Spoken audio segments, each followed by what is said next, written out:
Hello friends, book insider पर आप सभी का स्वागत है। आज हम बात करने वाले हैं the organised mind by Daniel Levitin book के बारे में। शहर के बीचों बीच एक पुरानी लकड़ी की अलमारी वाली लाइब्रेरी थी। वहाँ का माहौल एकदम शांत, किताबों की खुशबू से भरा हुआ और दीवारों पर लगे पुराने घड़ी की धीमी टिक टिक से सजीव रहता था। वहीं 34 साल का आर्यन अपनी रोजमर्रा की भाग दौड़ से कुछ पल चुराकर लाइब्रेरी आया करता था। आर्यन एक आईटी प्रोफेशनल था और उसकी जिंदगी का हर दिन स्क्रीन, कोड्स और मेल्स के बीच उलझा रहता। उस दिन आर्यन ने लाइब्रेरी की एक शेल्फ से एक किताब निकाली जिसका नाम था the organised mind, thinking straight in the age of information overload. किताब का टाइटल उसे एकदम अपनी ओर खींच लाया। उसे लगा शायद ये किताब उसे उसकी अपनी उलझनों का हल दे सके। किताब का पहला चैप्टर पढ़ना शुरू करते ही उसे ऐसा लगा जैसे ये उसी की जिंदगी के बारे में लिखा गया हो। Understand limits of your attentional system किताब के पहले पन्ने पर मोटे अक्षरों में लिखा था।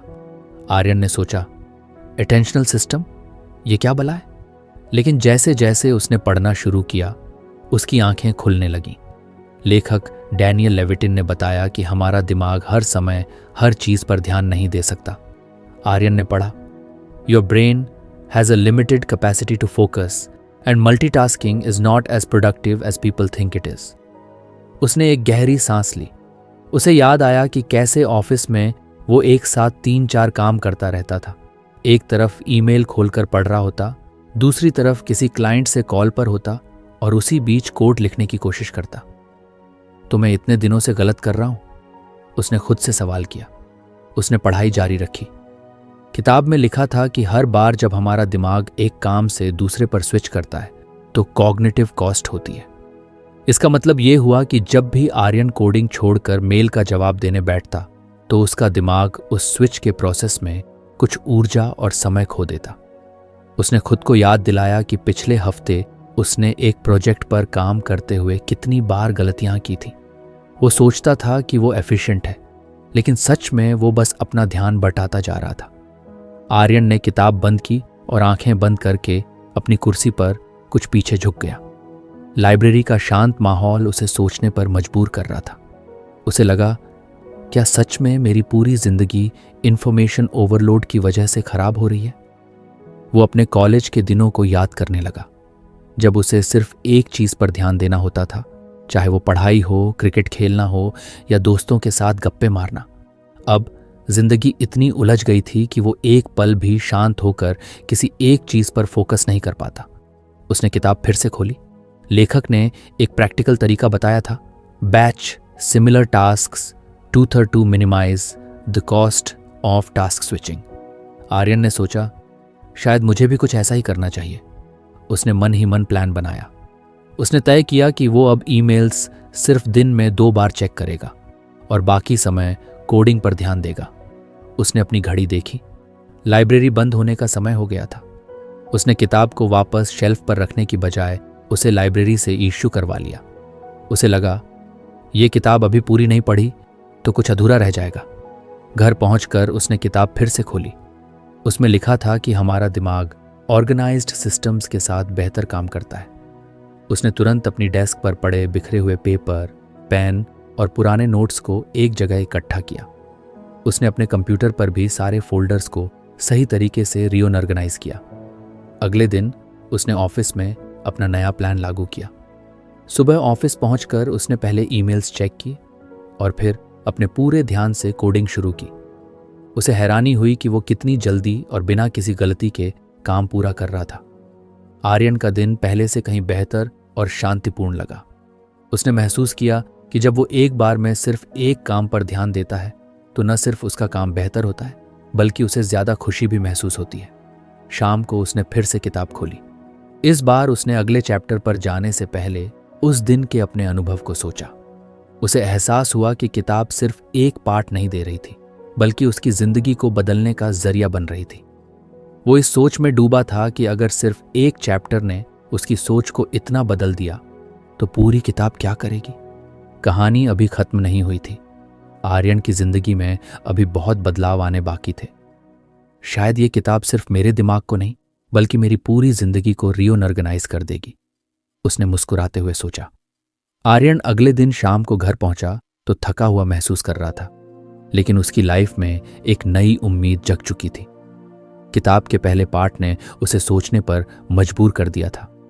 उसने महसूस किया कि जिंदगी को सही तरीके से चलाने के लिए सिर्फ मेहनत नहीं, बल्कि सही तरीके से सोचना और काम करना भी जरूरी है।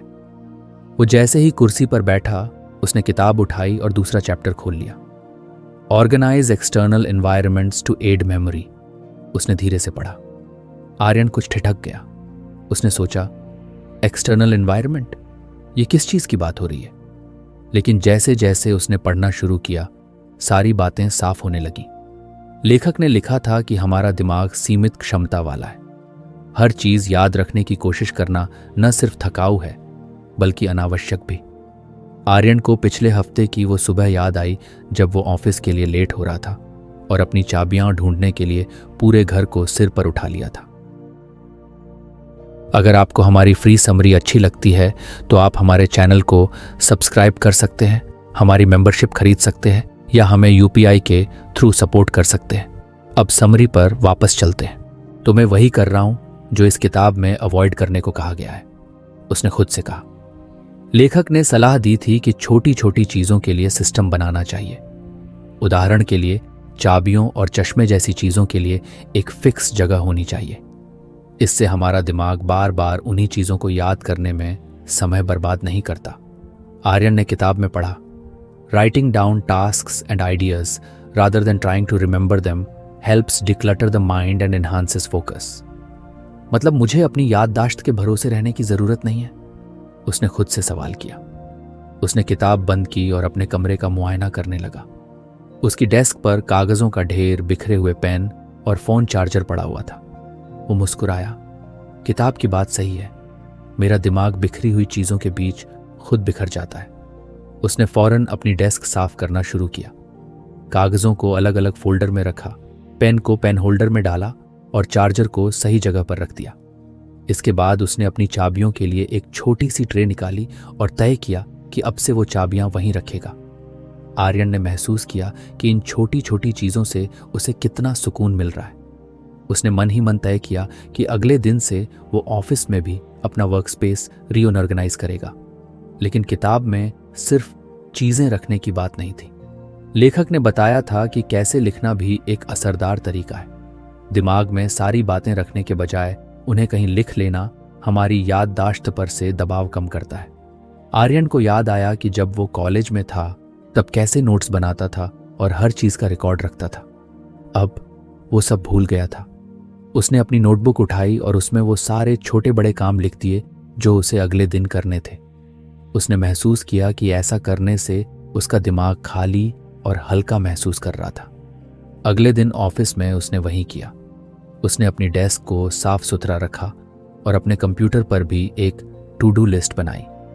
उसने दिन के पहले ही घंटे में अपने सारे ईमेल्स के जवाब दे दिए और फिर अपने कोडिंग प्रोजेक्ट पर काम शुरू कर दिया। उसने महसूस किया कि उसकी प्रोडक्टिविटी बढ़ गई थी।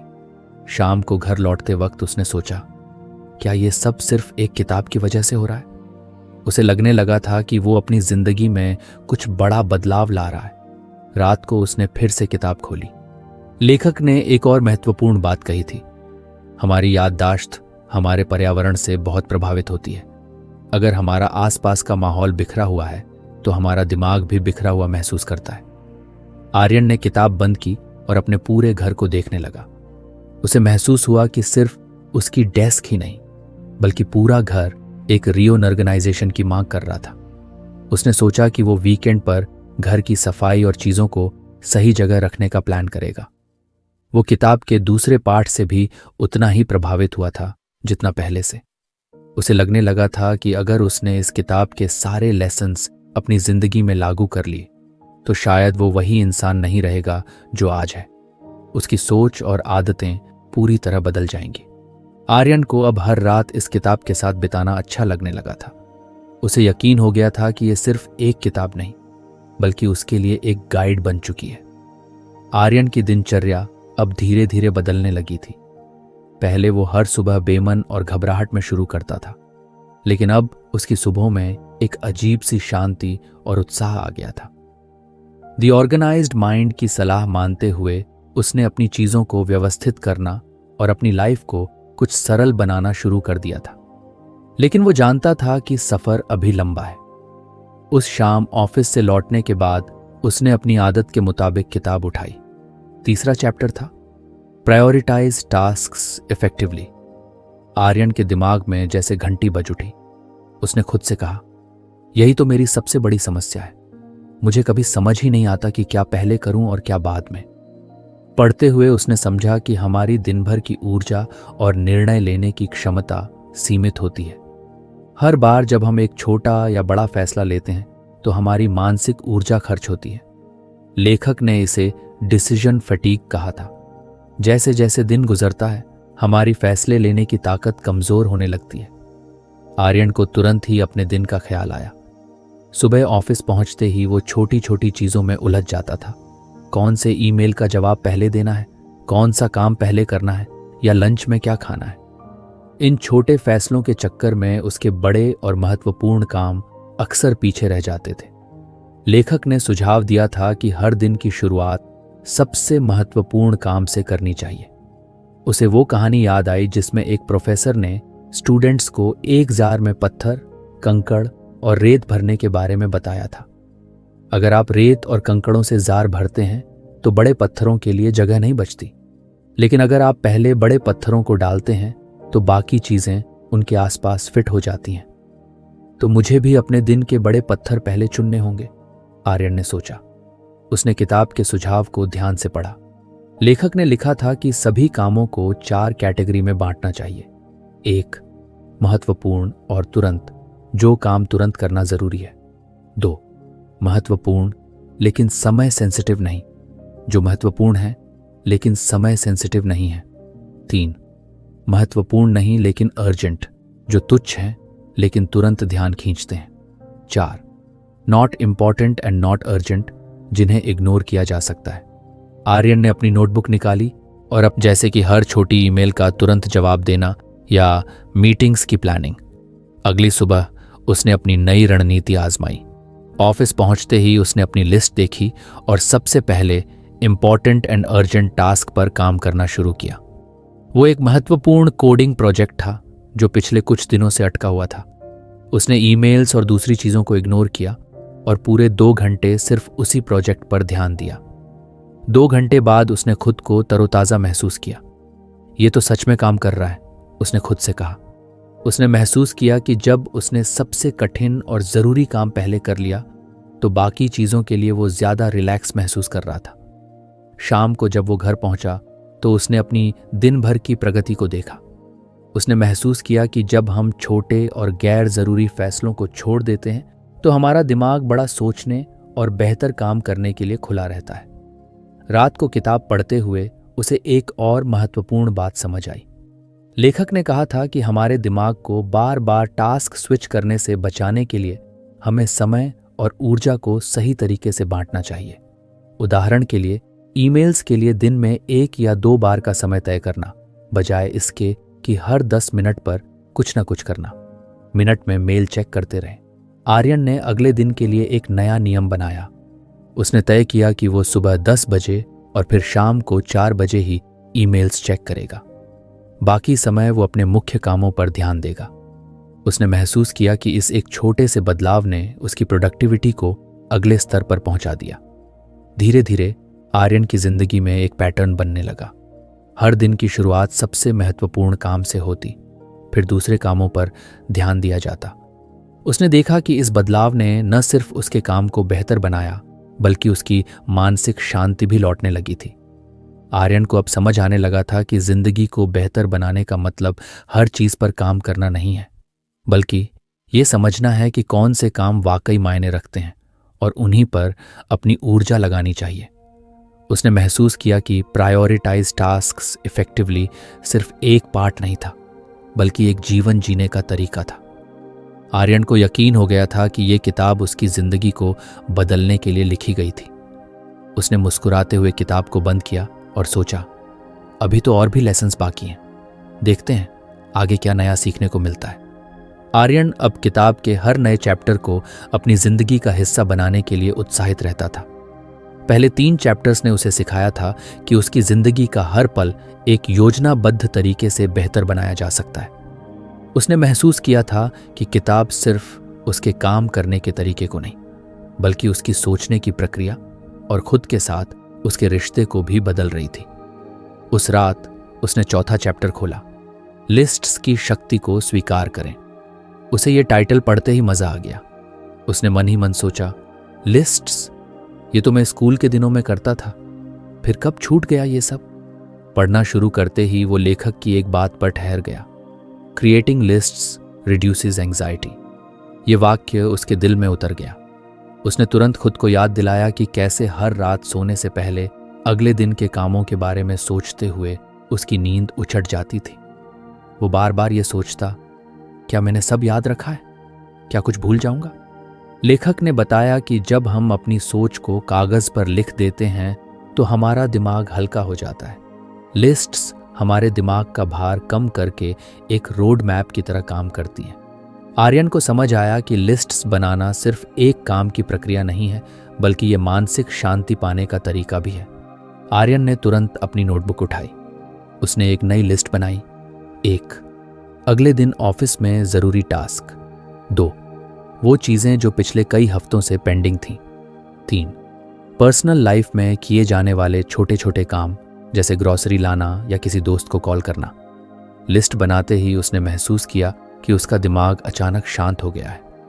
जो बातें उसे कुछ देर पहले तक परेशान कर रही थीं, वो अब एक व्यवस्थित तरीके से सामने आ गई थीं।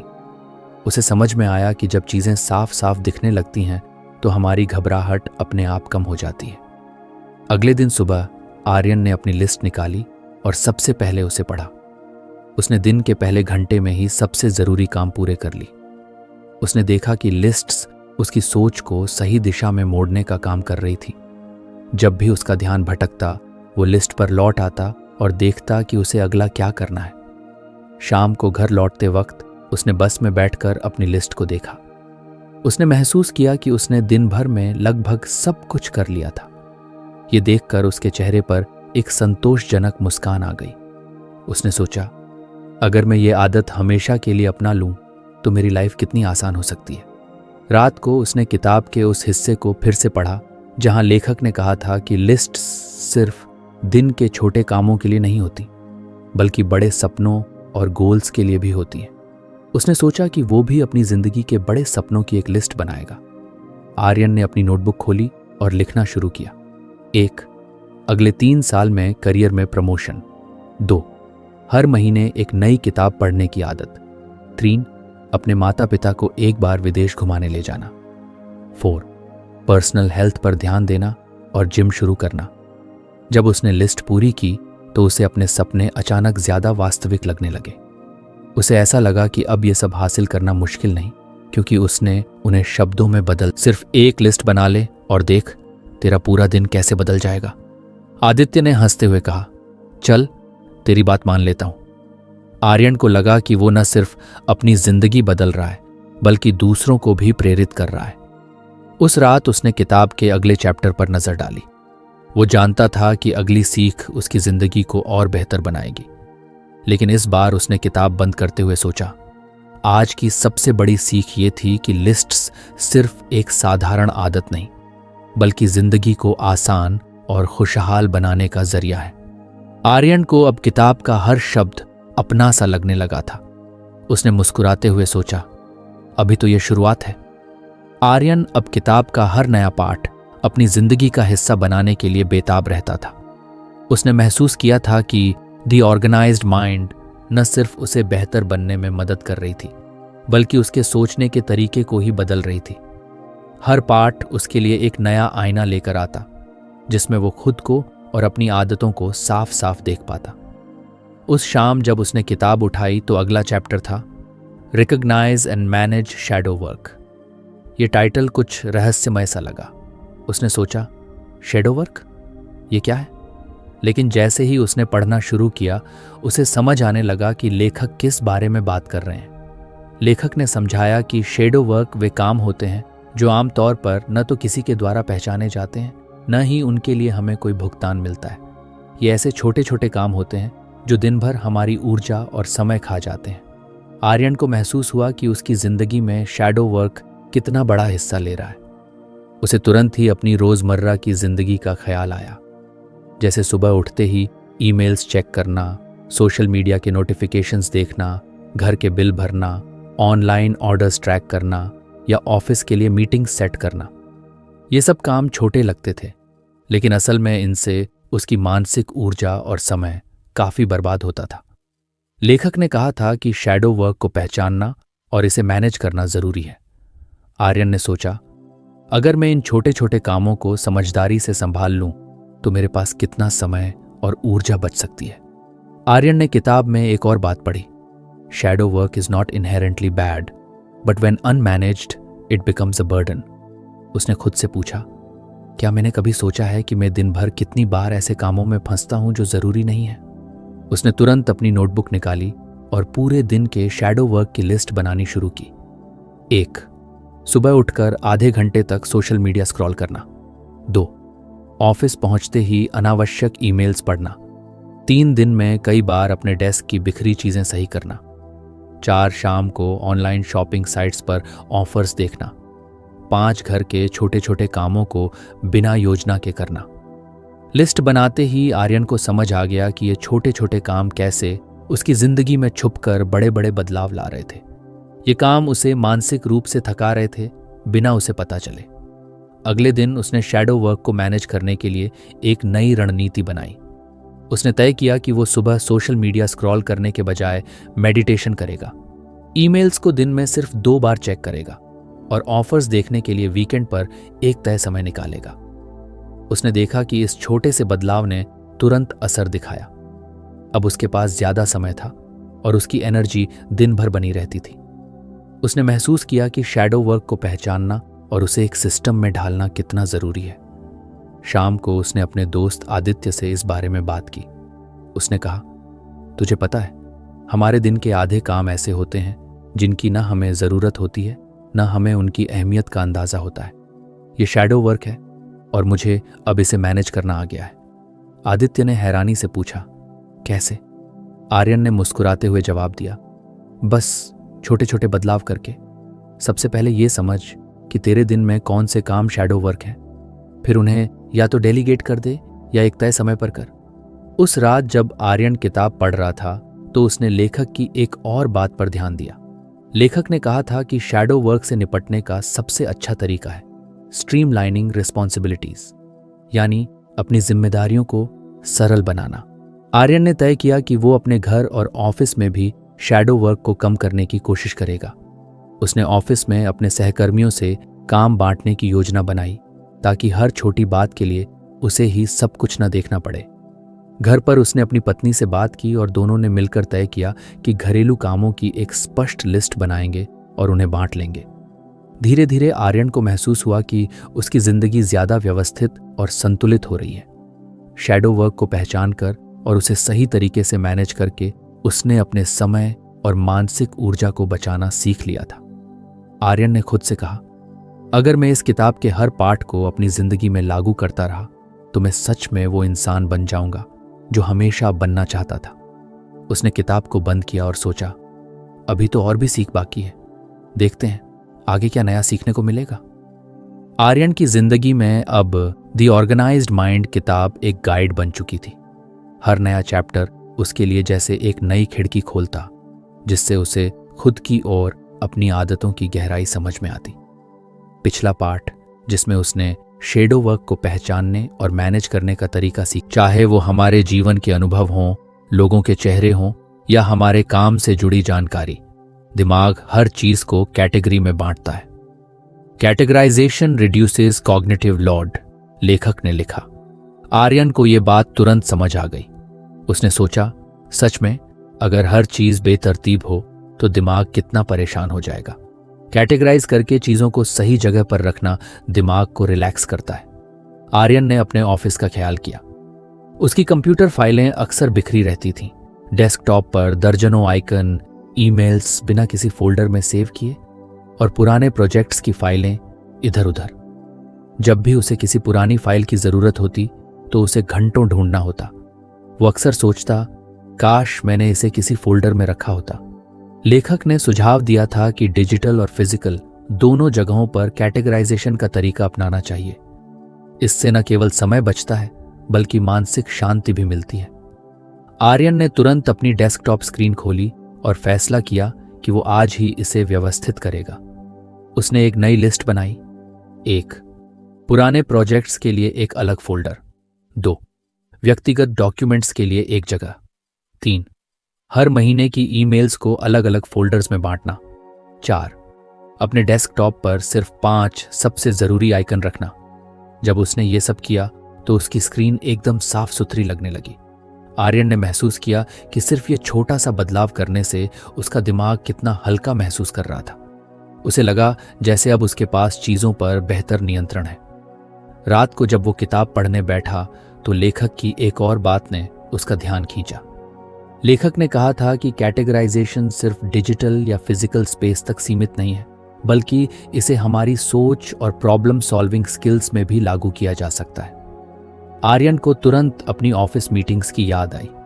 जब भी कोई बड़ा प्रॉब्लम सामने आता था तो पूरी टीम अक्सर बिखरे हुए आइडियाज के साथ चर्चा करती थी। इसका नतीजा ये होता कि किसी को समझ नहीं आता कि कहाँ से शुरुआत करनी है।